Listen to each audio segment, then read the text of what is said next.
Bacares and kasama ko po ngayon si Joel Rosocampo and Sasori S. Kehepe. Nandito po tayo ngayon sa Navotas City Fire Station upang mag-conduct ng interview about geological hazard. Sir, pwede po matanong ito. Okay, by the way, I'm Fire Officer 2, Federico B. Sablede II, currently assigned as staff under the Community Relations Unit under the Fire Prevention Section here in BFP Navotas. And pwede po bang naka-video po ako, sir? Sure, sige. First question po, what type of disaster are most likely to affect your area? So I think you are referring the entire Navotas, or shall we say buong Metro Manila, no? So typically, una is we have the tropical cyclones. So very common yan, especially kung malapit na yung tinatawag nating seasonal, yung tag-ulan. So as an effect, of course, isa sa disaster na na-experience natin sa tuwing nagkakaroon tayo ng bagyo is yung baha, no? And I think naranasan nyo naman siguro yun last month, and yung mayor natin dito is nag-adapt na yung tinatawag nating national emergency, no? And of course, storm surge. So in some areas siguro, especially kung during high tides, tapos nagkaroon pa ng bagyo, no? And of course, we cannot deny, minsan naranasan din natin yung earthquake. And of course, there are some reasons kung bakit nagkakaroon tayo ng earthquake. Pagdating naman sa tinatawag nating land subsidence, so very common yan din sa atin dito sa buong Metro Manila, lalong-lalo na kasi highly urbanized. So yun yung very common na meron tayo dito sa Navotas City. Next question po, do you have a disaster preparedness plan at home, school, or work? So dito sa Bureau for Protection, lagi namin binibigyan ng of course information yung mga constituents natin dito sa Navotas. Una-una is preparation. So ano dapat yung preparation na meron tayo sa bawat bahay or even schools or even sa trabaho. Number one is yung tatawag nating emergency kit, para if in case, like for example, during sa baha na hindi tayo makapunta sa mga nearby hospital and meron mga kasama tayo sa pamamahay or even sa trabaho or even sa school, no, na stranded. So as long as that there is the ability of the emergency kit, then we can provide yung tinatawag nating first aid, no? And of course, napaka-importante pagdating sa bawat bahay yung tinatawag nating family emergency plan. So usually, naririnig natin ito yung tinatawag nating evacuation plan, but napaka-importante din na pinag-usapan din ito sa loob ng pamamahay. Like for example, kung magkaroon ng baha, so nag-uusap-usap dapat saan dapat kayo pumunta, saan dapat kayo mag-evacuate, ano dapat yung mga bagay na dapat natin dalhin. So yun yung tinatawag nating family emergency plan. Pangalawa, meron tayong tinatawag na safety measures, no? So una, kailangan natin ma-identify yung safety spots. So saan ba tayo safe if in case na magkaroon ng any yung tinatawag ninyong disaster. So mean to say, pag safety spots, doon tayo pupunta. So pangalawa, sa loob ng bahay, napaka-importante if in case na magkaroon ng disaster is yung tatawag natin shut off utilities.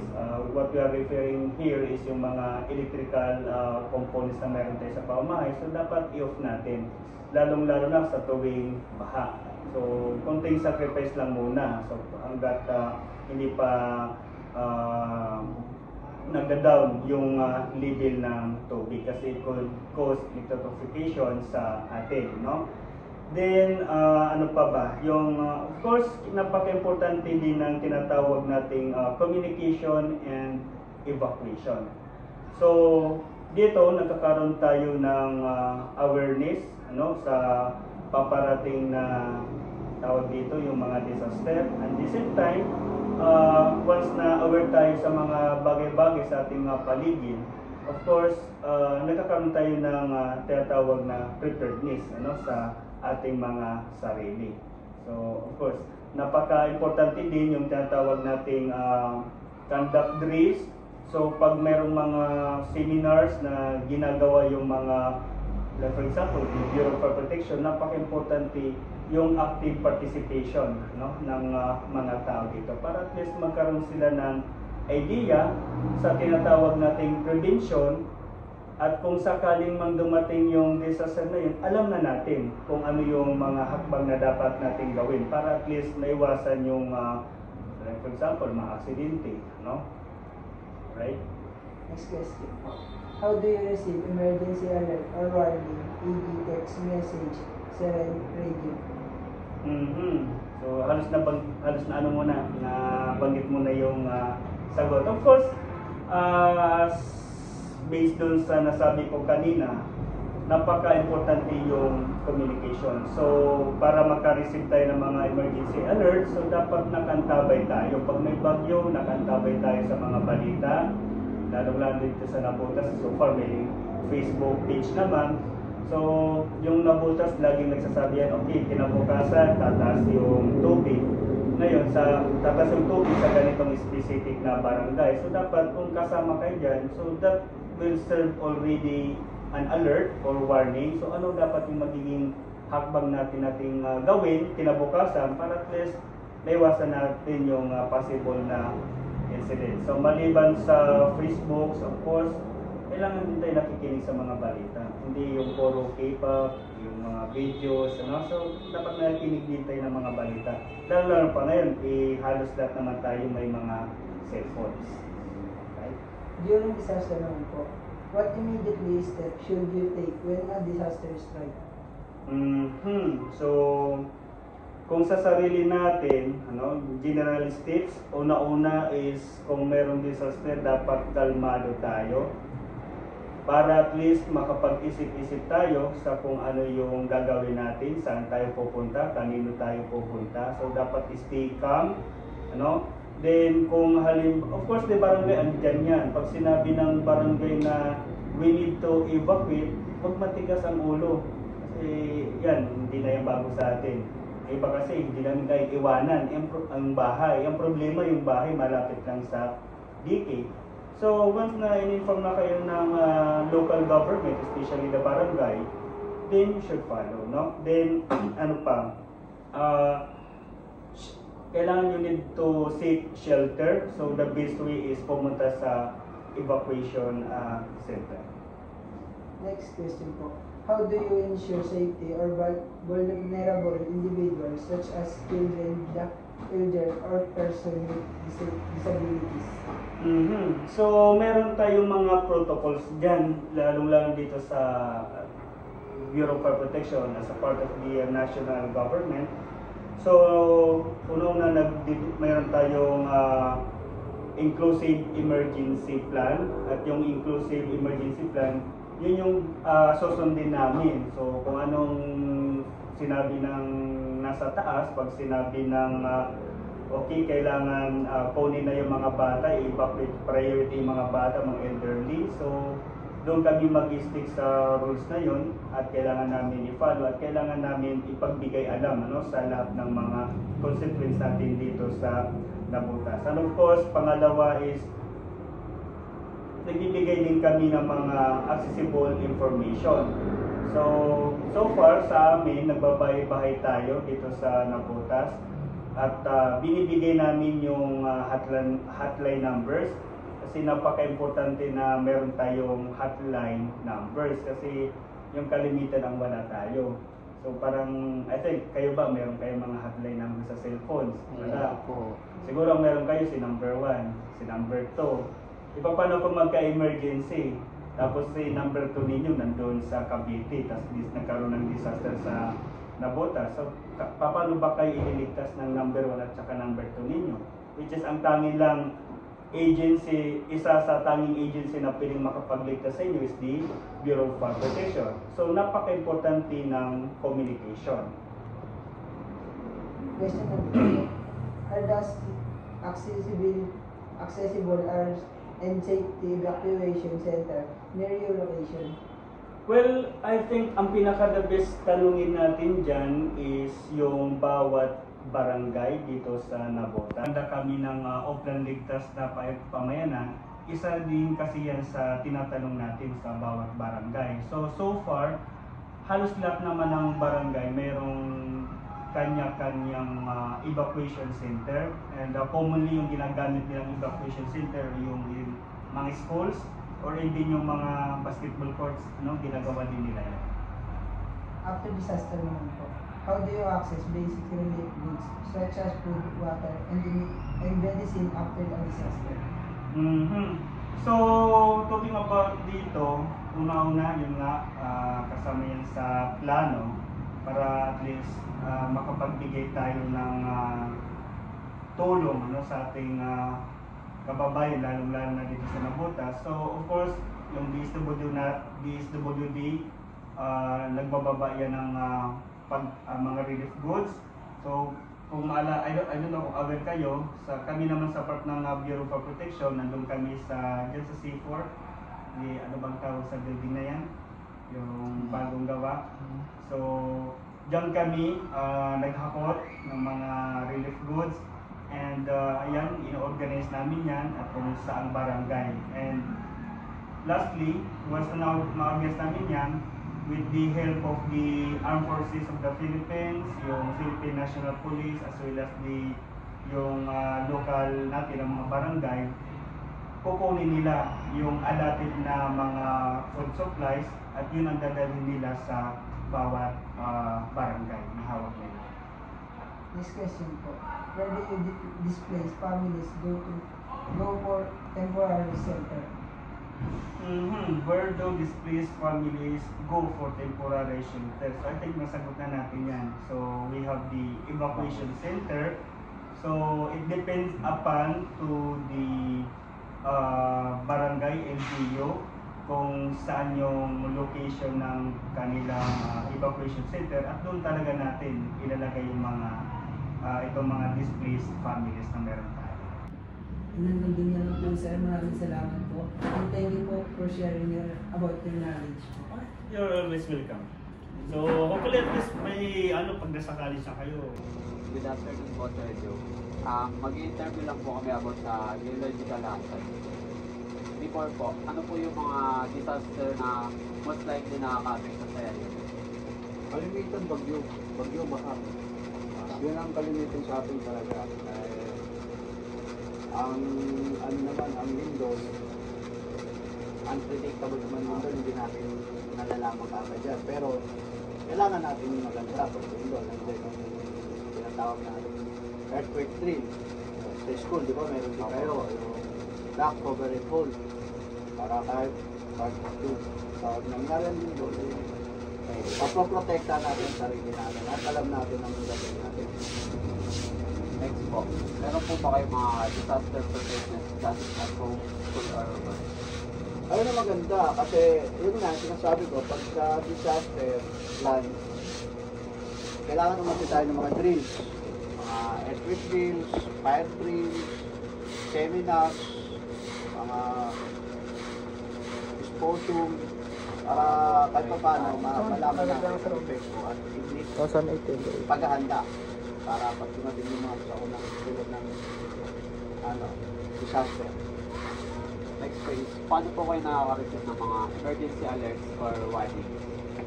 Kalimitan, kasi ako sa NDRRMC at saka sa Office Civil Defense.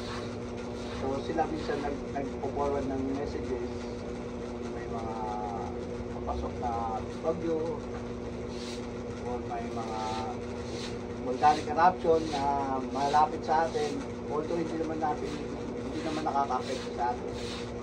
Madalas mga volcanic eruption. Sa during naman po, ano po yung mga steps na tinitake nyo kapag nag-strike na yung disaster? Siyempre, habang nandiyan yung sabi na natin bagyo, ongoing yung evacuation, Iikot ang barangay kami para kung sino man magpalikas, ililikas sila, makukuha namin sila tapos dadalhin natin sa evacuation center which is school. Lalo na pag bagyo tsaka baha, sa school talaga yung evac. Unlike sa Lindon, pwede na sa open space. Ganun scenario. Next po is, how do you ensure safety or vulnerable individuals such as children, the elderly, or person with disabilities? Number 1 natin yan. Yan ang inuuna natin nire-rescue lalo na pag mataas na ang tubig, tulad ng patuloy na pag-ulan.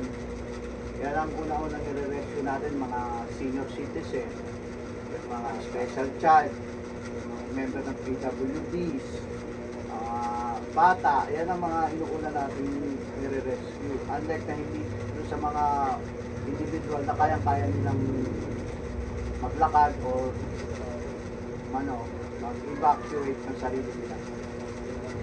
Next po is, meron po bang accessible na malapit dito na evacuation center?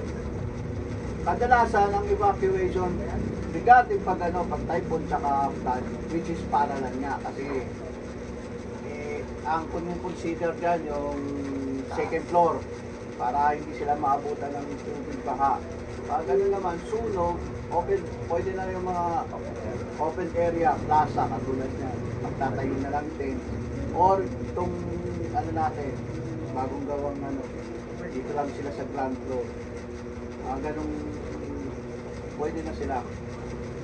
Sa next po is, after naman po ng sakotan, how do you access basic relief goods such as food, water, and medicine after a disaster? Si barangay naman kasi, pag may mga nangyari na sunugan, May responde ako. yun nga, yung mga evacuate, nagpapakain si barangay. Siya ang una talaga magpapakain sa mga evacuate. So, si municipal level, sila na ang susunod nun. Pag nabigyan na ng datos ni SWD yung mga bilang ng mga evacuate. Next po is, where do displaced families go for temporary shelter? Yun nga, sa mga open space, pwede sila temporarily. Hindi naman bibilang ng buwan yan. Pero kung sakasakaling hindi na pwedeng matiran, balikan yung bahay nila, siguro gagawa si national ng relocation para sa kanila. Next po is, how is information about recovery efforts shared with the public? Malaki.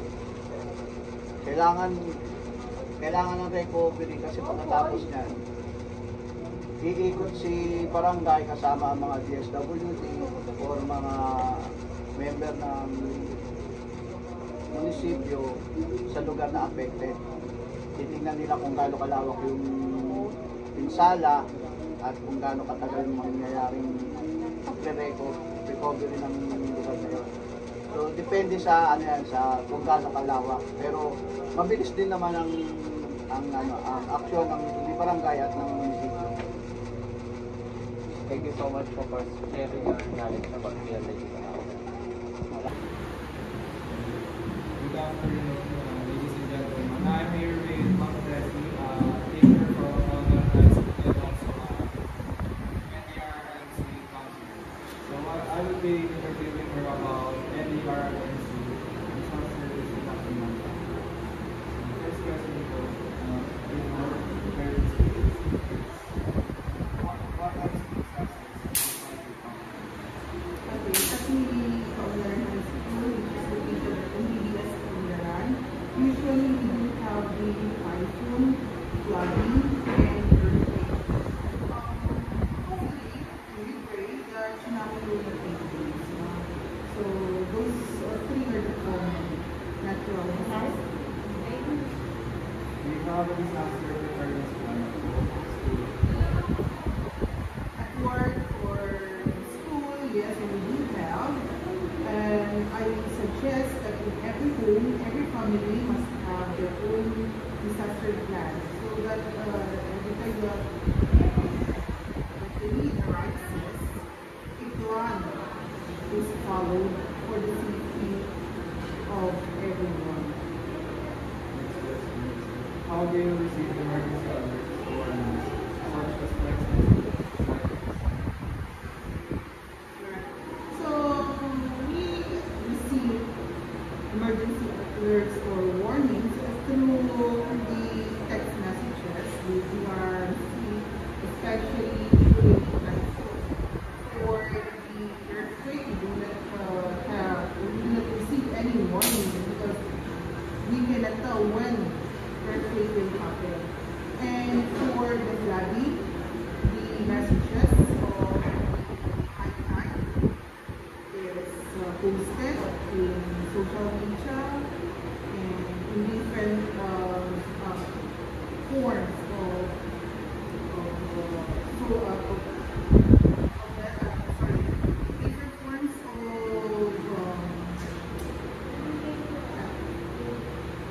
forms of text messages and in social media. The flooding is posted in Naboteño every time before the flooding, the flooding, but the high tide is being seen here. So the next follow-up question is going to be about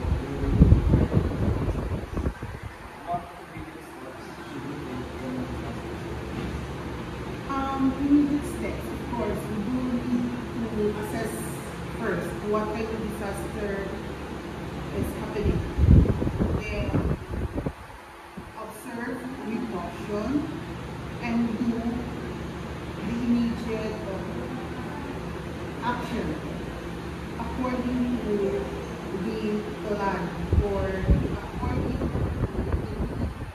on how we are going to respond to the disaster.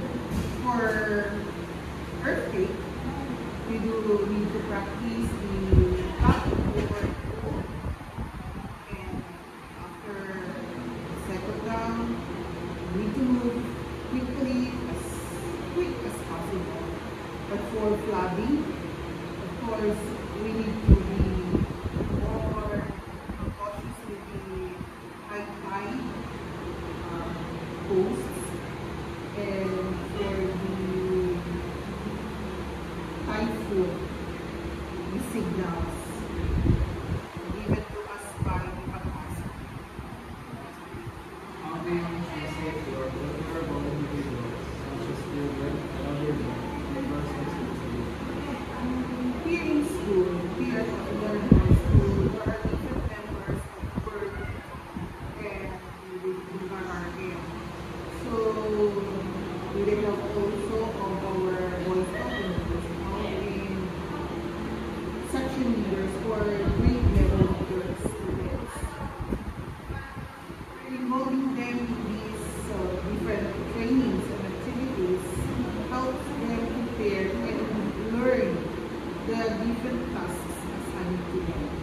At home, I teach as a kid that each member of the family must be taught on how to respond and their responsibility during the disaster so that everybody will be safe as well as the property is secure.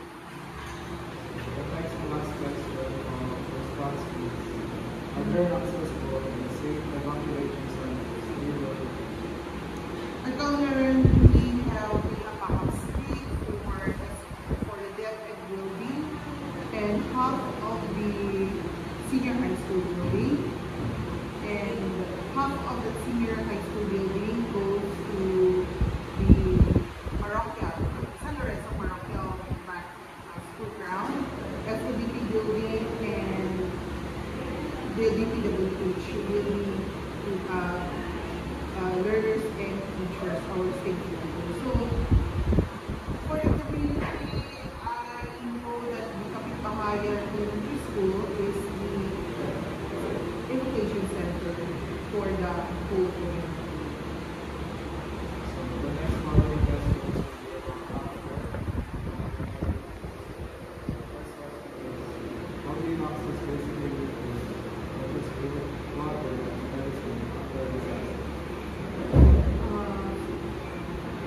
flows on to them.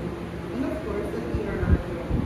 But so in our community, it is the local government that distributes the relief goods from one barangay to another, house to house. Just like what happened. Where do these things from? Where do these things students go for preparation? The displaced learners, as I said, one of the and San Lorenzo Parochial ground. That's the only place where we can have a population. How is information about the recovery effort?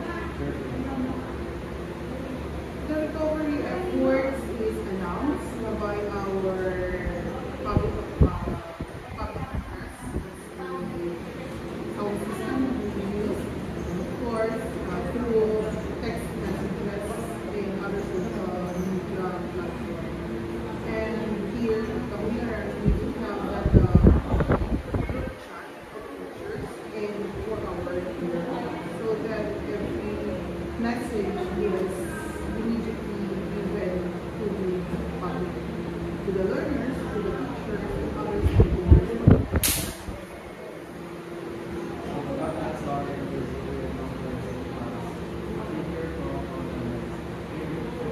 Thank you very much for this opportunity. I hope that I can share with you some thoughts and plans of vocabulary mistakes that we are praying that in the future you can be of help to us. Thank you and God bless you. Good afternoon, sir, ma'am. And good afternoon po, sir Ben.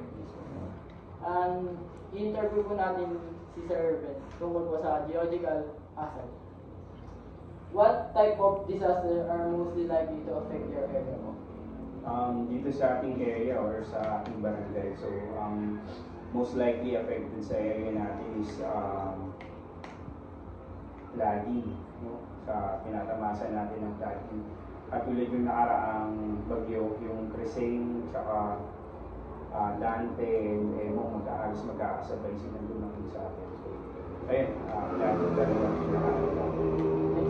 Do you have a disaster preparedness plan at home, school, or work? Yes, meron tayong preparedness plan at home, school and work. So sa home kasi, so dapat ang pinaka maging ano natin dyan is yung tatay or nanay, no? So kung may mga ganong situation, so dapat yung mga parents ginaguide nila ng mabuti yung kanilang mga anak kung saan sila dapat or saan mas secure yung families nila. And then sa school naman, ganun din. So hindi lang naman flooding, so mayroon din tayong mga earthquake.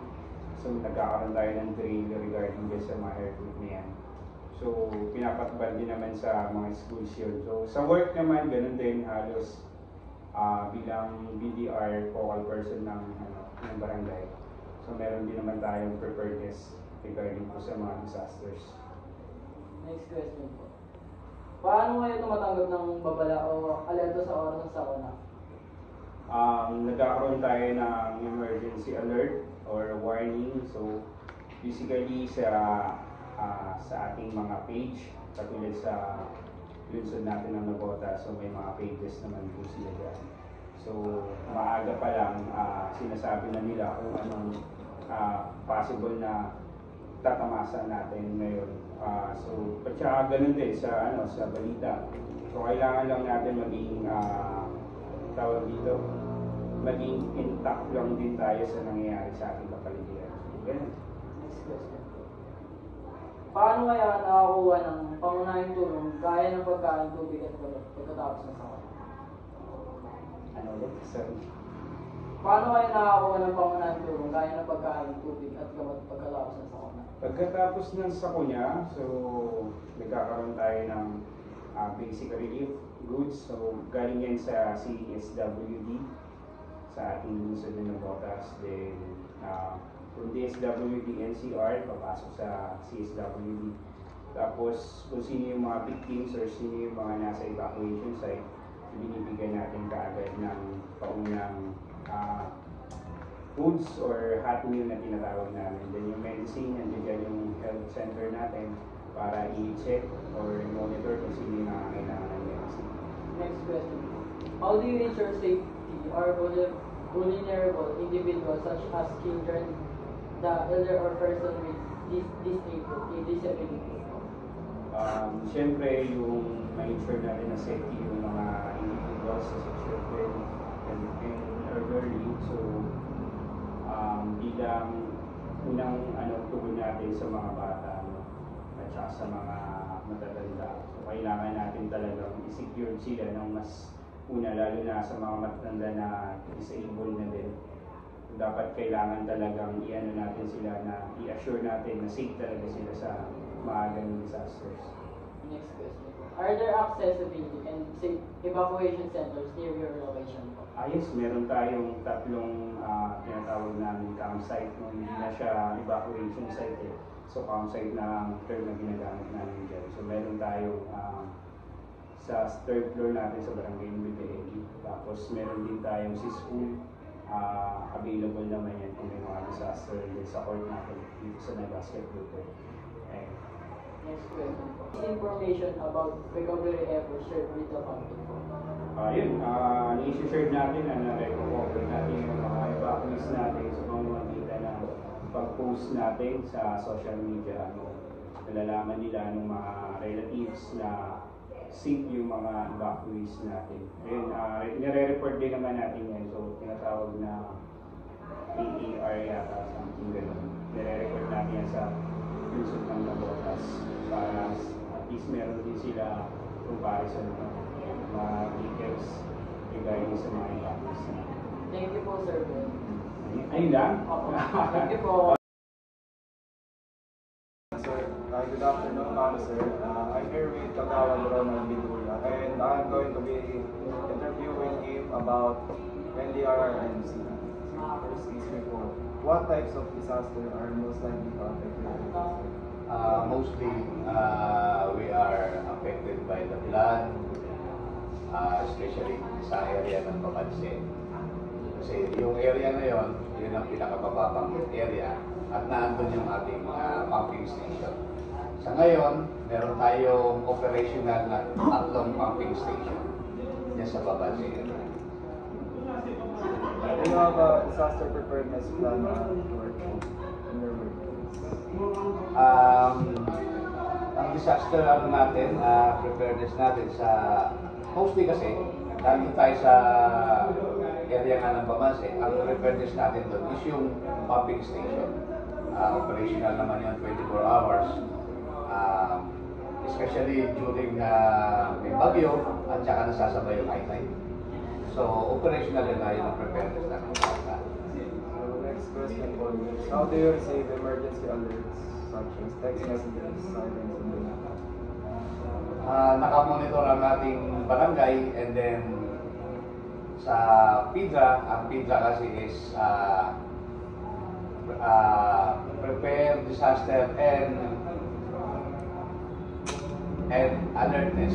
Yun ang natin. Binababa ng city government yun.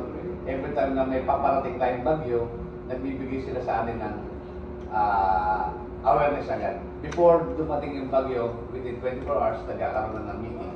Nagpapatawag na yung ating city hall regarding sa PIDRA. Next question po. So, during disaster, what immediate steps you take when a disaster starts? Nakamonitor ang ating BDRRM sa tulong ng ating kapitan. Nagkakaroon kami ng grouping. So lahat ng mababang area, iniikutan ng barangay, and then ina-aware namin sila kung pataas na yung bagyo, pataas ang tubig, and then kung kailangan nila ng evacuation, naka-ready tayo. Next question. How do you ensure safety or vulnerable individuals such as children, the elderly, or persons with disabilities? Naka-ready tayo doon, no? Sa pag-safe, para sa safety nila. minomonitor natin kung hanggang saan na gaano ka nakakataas ang tubig sa area nila, lalong-lalo sa mostly kapitbahayan. Yun ang minomonitor natin. Kung kailangan nga nila ng evacuation or mailipat na sa safe na lugar, nakaready ang ating barangay. Are there accessible and safe evacuation centers near your location? Yes, meron tayo niyan. Ang ating evacuation area or ginagamit natin na evacuation area is yung Kapitbahayan Elementary School. Sa ngayon, yung baba nun, naka-designated as evacuation area natin sa buong MBBS Calgara. So after naman po of the disaster, how do you access basic needs such as food, water, medicine, and paano niyo po ito nadidistribute sa mga Yun, nadidistribute natin yun kung sino yung apektado family. Meron naman tayong tinatawag na QRF, Quick Response para sa mga apektadong pamilya. Binibigay natin yun sa kanila personally at sa katulong ng ating barangay at ating kapitan. Where do you displace families go for temporary shelter? Katulad nga na sinabi ko, doon tayo sa Kapitbahayan Elementary School. Ayun ang ating evacuation area. How is information about recovery efforts shared with the public? Nagkakaroon po tayo ng public information, lalong-lalo na pagkapaparating na yung malakas na bagyo or nagkakaroon tayo ng mga matataas na high tide. Nagkakaroon tayo ng public information, nagkakaroon tayo ng PA, and then nagbibigay din tayo ng through text messages or through social media. That's the end of our interview. Thank you po, sir. Thank you po. Si Wasol po, pagdating daw, nagbalagay malipan. Ako si Joel po sa ako, kang dalawang school po. Mag-interview lang po ako about sa Maryland Disaster. Unang question po is, ano po yung mga disaster na most likely nakaka-affect sa area? Ang most likely ang disasters na nakaka-affect sa area natin is typhoon and kasunod na issue, flooding, sa mapindot ng bahay. Next question. Do you have a disaster preparedness plan at your school or work? Yes, meron naman kami mga disaster preparedness. Usually, nagkakanta kami ng mga seminars, training, sa mga constituents namin kung paano initial na dapat gawin in case may disaster. Next question. Emergency alerts or warnings? Usually, sila sa social media, hindi ko rin yung media, nagkakaroon din ng city na ipinababa sa amin, hindi sa iba, mataas yung ay tayo sila niya, in-inform nila. Tapos pag kami nag-bomb, parating na typhoon or something na low pressure, usually nagkakaroon ng seminars, webinars. Next please. During the disaster, what immediate steps should be taken when a disaster strikes? Siguro first and foremost yung sa training na namin evacuation. Next question po. How do you ensure safety or vulnerable individuals such as children, the elderly, or persons with disabilities? Pagka dito yung sa mga PWD, sa mga vulnerable na citizens, ina-advise namin preemptive evacuation.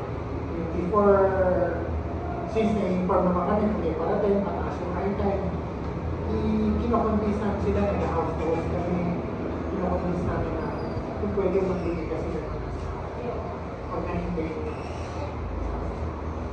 Next question po. Are there accessible and safe evacuation centers near your location? Meron kami accessible. Yung actually evacuation center, ito isa kung barangay hall. Tapos meron din kami mga strategical place na mga arrows, directions on how to get here faster and effectively, safely. after the opening, how do you access basic services such as food, water, and medicine after a disaster? Ito, dito sa, meron kami naka-budget na for stockpile na para dyan in case of emergency. So may stocks kami. Next question. Tapos hindi kami pinapapaya sa city rito. Ibigay din sila, especially yung PSWD, natanong nila kung ganyan yung evacuees. Next question was, where do displaced families go for temporary shelter? Sa mga evacuation centers. Next question. How is information about recovery efforts shared with the family? Information shared with the family. Recovery. Yun nga, tumutulong kami ng bibili kami ng relief goods, yung mga gano'n. So far, yun yung ginagawa namin. Nagkakanta ulit kami ng seminars para maiwasan ulit yung mga Yun lang po. Maraming salamat. welcome. Thank you po sa sir. Ano po? Good afternoon po. I'm here in Cap Elvis. I-interviewin po namin siya about geological hazard. Before po. Anong mga uri ng sakuna ang pinakamalamang na tumatama sa inyong lugar? Yun nga po, nabanggit ko kanina na ang kadalas ang mga posibleng kalamidad lang naman na dumating sa barangay namin, yung ammonia leak. Yung ammonia leak kasi, sabi ko nga, sa dami ng storage na nakapaligid na nasakupan ng barangay namin, na nagkaroon na rin dati ng mga leak. Halimbawa yung Marcelo, yung Magsimpan dyan sa May Agora, nagkaroon na ng ammonia leak. Kaya maraming naapektuhan noon, lalo na dun sa Marcelo nagkaroon ng ammonia leak. Tsaka yung hindi maiiwasan, yung sunog. Yun lang naman ang mga posibleng dumating sa aming mga kalamidad. Kaya yun ang pinaghahandaan namin. Next question po. Meron ba kayong plano sa paghahanda sa sakuna sa bahay o paaralan o trabaho? Pagsasakuna. Kasi meron kami mga paghahanda. Halimbawa, sa sunog, naglagay kami ng mga fire extinguisher sa mga residente sa buong paligid para in case na magkaroon ng mga sunog, madali siyang maagapan kasi may mga fire extinguisher kami ikinabit sa mga dingding ng mga residente na nasa kupa ng barangay namin. Tapos sa ammonia leak naman, meron kaming mga biniling mga gamit din para hindi mahirapan yung mga volunteer namin na makapunta dun sa lugar ng ammonia leak na hindi sila masusuffocate. Yun po yung paghahanda na ginagawa ko. Next question po. Paano kayo tumatanggap ng babala o alerto sa oras ng sakuna? HAL, text, message, sirena, radyo? Nagbibigay kami ng informasyon kasi meron kami dito sa barangay yung public address na kung meron mga dumarating na na mga ammonia leak o sunog, ina-announce namin sa aming public address para ma-inform yung mga tao na merong mga ganung nangyayari sa barangay natin para maiparating sa kanila na dapat mag-ingat, na huwag nang mag-ingat sa mga gamit na pwedeng maging simula ng sunog. Next question po. Ano po ang mga agarang hakbang na dapat gawin kapag may sakuna? Siyempre, inahanda namin yung mga nag-meeting kami ng meron kasi kaming chairman ng BDRRM mo. Mini-meeting ko sila para in case na may mga sakuna, nakaprepare kami sa mga dapat. Next question po. Paano ninyo pinangangahalagaan ang mga vulnerable individual tulad ng mga bata, matatanda o may kapansanan?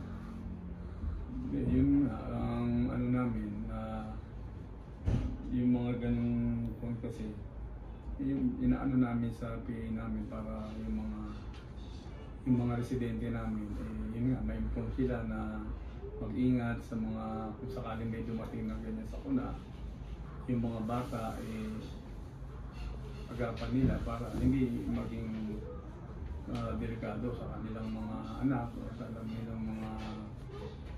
nila kung ano yung dapat nilang gawin kung may dumating mga ganyan sakuna. Next question po. Mayroon bang ligtas at madaling puntahan evacuation center malapit sa inyo? Pero ang evacuation kasi namin dito, bukod sa school, merong school na pagka may mga sakuna na mangyayari, may mga kinukumbisi namin yung mga tao na doon sila muna pansamantalang manirahan sa eskwelahan. O kaya doon sa mga port. Hindi pa kasi yung mga residente ayaw doon sa school, kaya nilalagay lang namin sila doon sa may open space na kung saan nila gustong pumwesto para makapag sila ng nila. Ayaw nilang pumunta doon sa may evacuation center. Next question po. Paano kayo nakakakuha ng pangunahing tulong gaya ng pagkain, tubig at gamot pagkatapos ng sakuna? Sa amin kasi meron kaming pondo na particular na stockpile na siya yung ginagamit namin in case na may mga sakuna na dumating sa barangay namin, nakaprepare kami. Meron kami mga nakaprepare na pagkain, tubig, last night, meron kami ngayon dyan, may nakahanda kami dyan, mga banig, alcohol, sabon, yung hygiene kit na pag nagkaroon ng mga kalamidad, nakaprepare naman ng barangay kasi may pondo naman na nakalaan para doon sa bagay na. Next question po. Saan dinadala ang mga pamilyang nawalan ng tirahan para pansamantalang masilungan? Yun na nga, sa school, sa evacuation center. Kasi yun lang muna ang inano ng evacuation center kasi wala naman ng barangay na ibang lugar para paglagyan ng mga evacuation na mga pamilya na naapektuhan ng kalamidad. Last po. Paano ibinabahagi sa publiko ang impormasyon tungkol sa mga hakbang sa pagbangon? Yun na nga, binaano namin yung mga tao, ini-inform namin na sa pamamagitan ng public address para aware sila na merong mga mensahe ang barangay kung paano po yung dapat nang gawin. Maraming salamat po. Thank you rin po. Thank you po. Good afternoon, sir. Dito po si Kagawad Ben.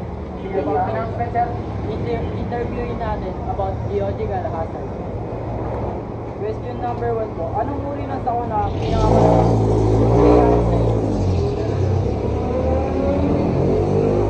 Anong uri ng sakuna ang pinakamalamang mangyayari sa inyo? Dito, yung water calamity dito sa amin sobra. Kasi hindi na po makaya ng ating mga pumping station. Although, marami naman pumping station tayo dito sa buong Dakota. Kaya lang hindi po makaya. Pagka nagkasabay-sabay yung ulan na yung high tide, tumatampak po sa water sa ano dito, sa patigit ng kapag namin, dito dito umupunta po sa mga tao. May plano ba kayo sa bahay, paaralan o trabaho para sa pag-aandam?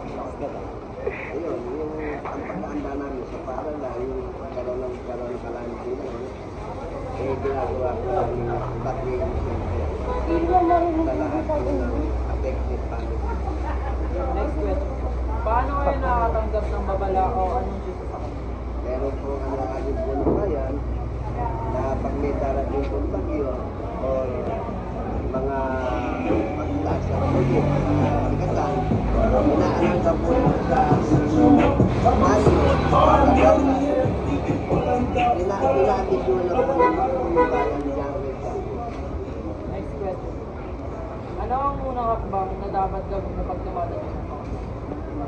Unang hakbang, kailangan o sa lahat ng barangay kinakailangan para ma-resolve pa yung mga problema yung hinaharap ng barangay, ng bayan ng Nabotas kung sakali dumarating yung mga ganong kalamidad. Next question. Paano mas siguro ang kaligtasan ng mga bata o matanda o may kapansanan? Yun po, inuuna po ng barangay, yung mga pinaka-citizen, na para mailikas na sakali tumataas na yung tubig, nagkakasabay yung tubig ulan at yung tubig dagat.